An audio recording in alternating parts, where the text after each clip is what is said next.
Hey, what is up everybody? Michael Crump back here again, talking about the latest and the greatest in PlayStation Homebrew news. Just last week, there was this post from Gina, which said that there was another PS4 BDJB exploit, not for the PlayStation 5, and that they released this video right here showing a PlayStation 4 running 13.00, and if we go ahead and press play on this, you'll see that here they go ahead and launch the disk and we get our jar loader listening, and there is a hello world.jar file that has been sent.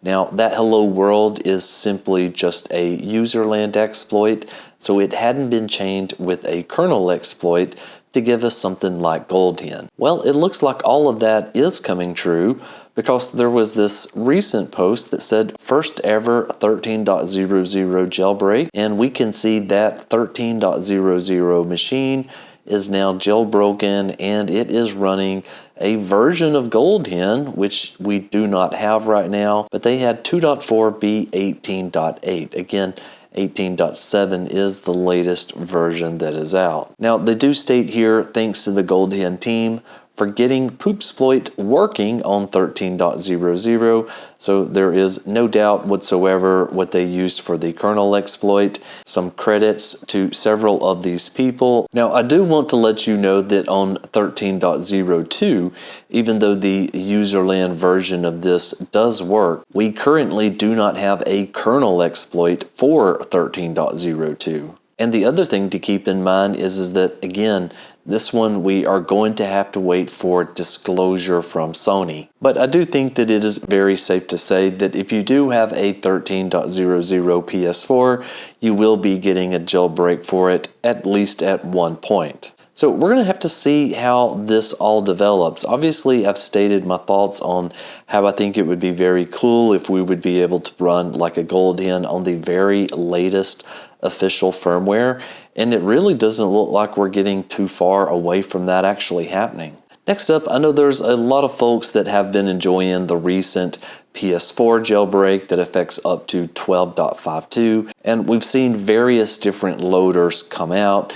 It's called GoldHEN Autoloader, and it is now up to a 1.4, and the developer states here that future 13.00 support would be added, since now we know that that is going to be possible. Now, I previously used the 1.00 version, and if we go ahead and watch this video right here, you'll see that once this one gets loaded up, you'll see it has an auto loader, so it will start Lapse or start Poops, depending on which firmware that you're currently on, but it had a very clean interface. And if we look at the update to it today, what we can see is that they still have those options to select which exploit to use, but there's also another option here which says copy GoldHEN to the PlayStation 4. There's also a kernel dumper which will come with this, start the disabled updates, and then a Homebrew payload launcher, and then having the ability to actually turn that autoloader on or off. So anyways, it looks like the community is just going to make this so much better as the time goes by. Now we're still talking about the PlayStation 4, and this one is going to be for folks on PS4 9.60 and under.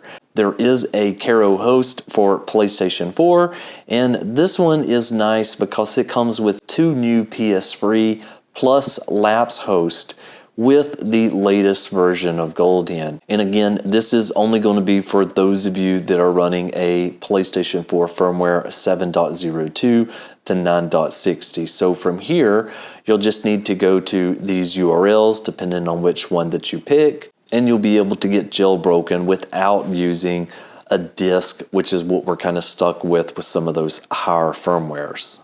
Next up, there's been some movement on the Netflix and Hack. And in case you don't know what this takes advantage of Netflix requesting JavaScript from a local host. So this uses a man-in-the-middle attack, and we can inject and execute our own JavaScript into the error screen. Now, this isn't just for the PlayStation 5, it is also for the PlayStation 4. As you'll see in the repo here, there is the option for the PlayStation 4. And this one has been having a lot more activity in it because now this is ready to go. Now, the thing that's going to stop most of you from being successful with this is that on the PlayStation 4, you would need to have already had Netflix installed at some point. Now, for most all of us, there really isn't an option for that, because in order to get that license file, you would need to, at least at this point, if your system doesn't already have it, you would have to install the very latest PlayStation 4 system software in order to get that license file validated for your PS4. But for people that maybe did not want to use BDJB, maybe you have a PlayStation 4 on 12.02, which is what the max that this jailbreak allows, and you didn't want to use BDJB, you could use Netflix, again, provided you already have the license on your system. Now, I believe this one is going to fade out, kind of like MasterCore did. There just wasn't enough people that already had it on their systems for it to be something that's going to have widespread success. Next up, we're going to go ahead and we're going to switch over to the PlayStation 5. By now, you should all know that we got Kstuff 1.66, and this gave us 10.00 as well as 10.01 support. And from that, we saw that there was a release from Lightning Mods with a re-uploaded version that had support for Kstuff already built into it. And so now folks that are on versions such as 10.01 now have a version of ETA-HEN that doesn't have one of those expiration dates that some of the prior releases had. So you can go ahead and update to this one and be good to go.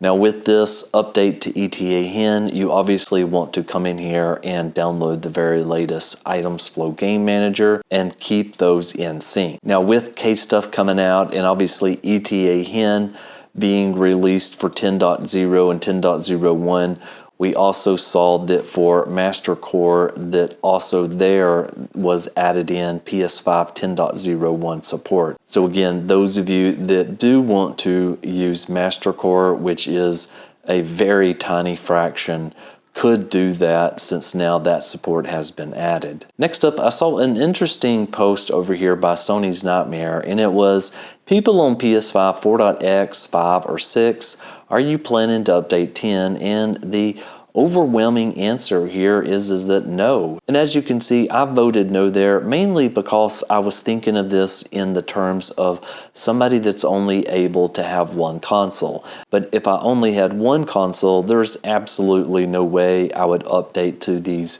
later versions right now, unless my only objective was to play the latest PlayStation 5 games. Or secondly, if you're waiting for a hypervisor exploit, which maybe we could get PS5 fake package games.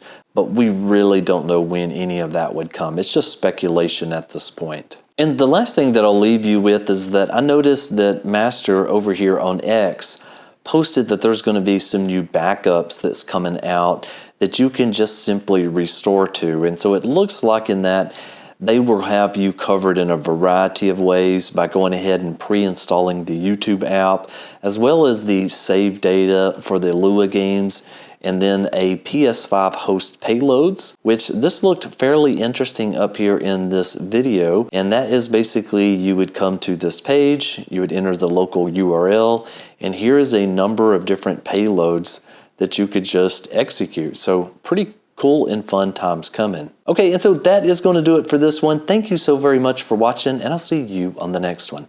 Michael